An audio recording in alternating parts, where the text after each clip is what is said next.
Welcome to student in my YouTube channel. तो दोस्तों आज हम इस वीडियो में कलन विधि से गति के समीकरणों का निगमन करने वाले हैं। दोस्तों क्लास 11th का बहुत ही महत्वपूर्ण टॉपिक जिसके बलबूते पर न जाने कितने न्यूमेरिकल लगते हैं उसको हम एक ही वीडियो में तीनों समीकरण को प्रूफ करने वाले हैं। तो हमारा टॉपिक क्या है? कलन विधि से गति के समीकरणों का निगमन। ठीक है, derivation of equation of motion by calculus method. ठीक है, तो जो हमारा प्रथम समीकरण होता है, गति का प्रथम समीकरण हम लोग क्लास 9th से ही पढ़ते आ रहे हैं कि v बराबर u प्लस ए टी होता है। तो आज हम इसको प्रूव्ड करने वाले हैं। ठीक है दोस्तों, सिद्ध करने वाले हैं। तो वीडियो में आप लोग अंत तक बने रहिए और आप प्रॉमिस कीजिए खुद से कि आप इस वीडियो पर आए हैं तो सीख कर जाएंगे, और मैं अपनी तरफ से पूरी कोशिश करूँगा कि आपके दिमाग में छाप डालूँ। ठीक है, तो जो हमारा गति का प्रथम समीकरण होता है v बराबर u प्लस ए टी, तो इसको प्रूव करने के लिए सबसे पहले हम लिखेंगे त्वरण की परिभाषा से। ठीक है, त्वरण की परिभाषा से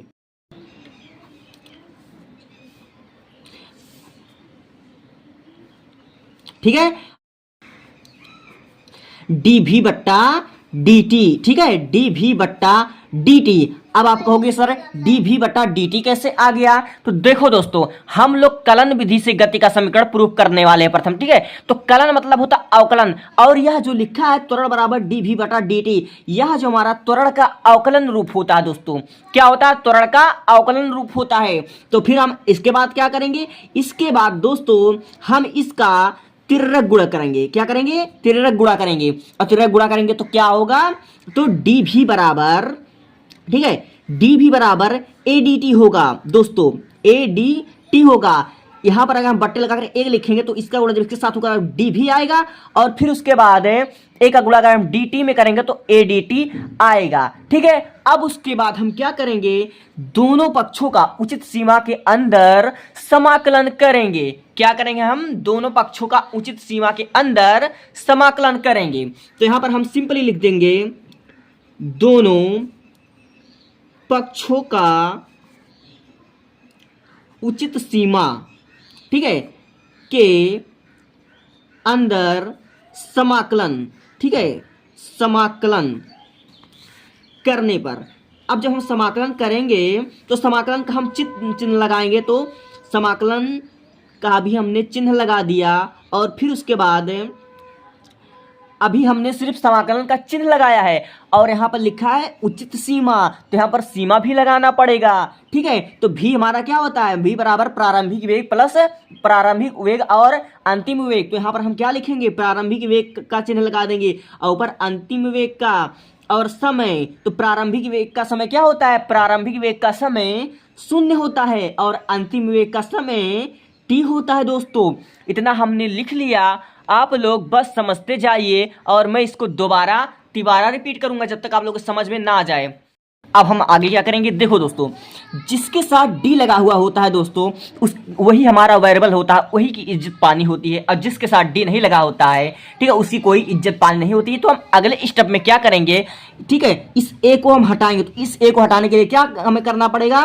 तो हम लिखेंगे समाकलन dv बट्टा dv, और फिर उसके बाद हम लिमिट लगाना तो भी नहीं भूलेंगे, लिमिट अभी लगा रह दीजिए। और फिर उसके बाद a को जब हम बाहर निकाल देंगे, और फिर उसके बाद यहाँ पर समाकलन dt हो जाएगा। दोस्तों समाकलन dt, और यहाँ पर हम लोग लिमिट तो अभी लगाए ही रहेंगे। ठीक है, लिमिट अब हम लगाए ही रहेंगे। ठीक है, अब फिर उसके बाद अगले कदम में देखिए, अब यहाँ पर हमारा वक्त आ गया कि इसको समाकलन किया जाए, यानी कि इस d को भी हम लोग हटा दें। तो d को हटाने का एक फार्मूला होता है दोस्तों। ठीक है, समाकलन वाला फार्मूला शायद आप लोगों ने पढ़ रखा होगा। तो इसका जो फार्मूला होता है, ठीक है, इसका फार्मूला होता है x यानी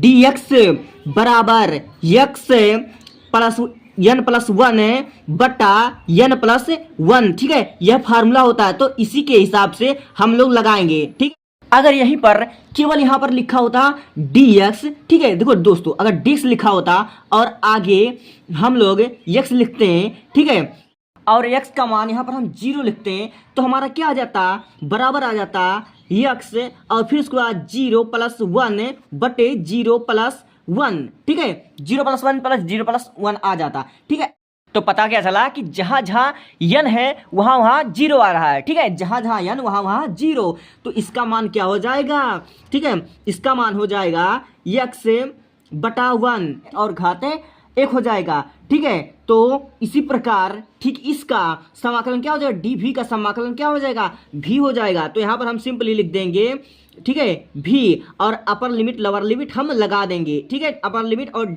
लोअर लिमिट हम लगा देंगे। तो वी यू यहाँ पर हो जाएगा बराबर, ठीक है। अब फिर डी टी का समाकलन क्या हो जाएगा, डी टी का समाकलन हमारा हो जाएगा टी, ठीक है, और अपर लिमिट और लोअर लिमिट हम लोग लगा देंगे, ठीक है, और ये तो यहीं पर रहेगा, ठीक है। अब हम क्या करेंगे, अगले स्टेप में upper limit minus lower limit लगाएंगे। तो आप लोग सोच रहे हो सर ये क्या क्या कर रहे हैं, ठीक है, ये सही करें, ठीक है, upper limit minus lower limit. तो हम क्या करेंगे, भी में से यू घटाएंगे बराबर ए, तो यहाँ पर हम लिखेंगे और upper limit minus lower limit यानी कि टी माइनस 0, ठीक है, टी माइनस 0। तो यहाँ पर हमारा निकल गया, ठीक है, समझ लीजिए कि प्रूफ हो ही गया। तो भी माइनस यू बराबर ए टी, ठीक है, भी माइनस यू बराबर ए टी, और यही हमारा हो गया प्रूव्ड, ठीक है, यही हमारा हो गया प्रूव्ड, सिद्ध हो गया। गति का प्रथम समीकरण हमने बड़े ही आसानी से समझ लिया है, ठीक।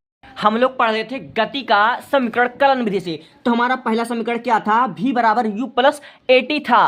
तो हमको इसको प्रूव करने के लिए त्वरण की परिभाषा का इस्तेमाल करना पड़ेगा। तो त्वरण की परिभाषा हमारा क्या होता है, ठीक है, त्वरण की परिभाषा होता है a बराबर डी वी बटा डी टी। तो डी वी बटा डी टी कौन सा फार्मूला है, तो डी वी बटा डी टी यह जो हमारा त्वरण का अवकलन रूप है, ठीक है, त्वरण का अवकलन रूप है। अब हम इसका a बराबर डी वी बटा डी टी का हम लोगों ने तिर्यक गुणा किया, ठीक है, यानी कि डी वी का गुणा हमने एक में किया और ए का गुणा हमने डी टी में किया। तो डी वी बराबर ए डी टी हमारा आया।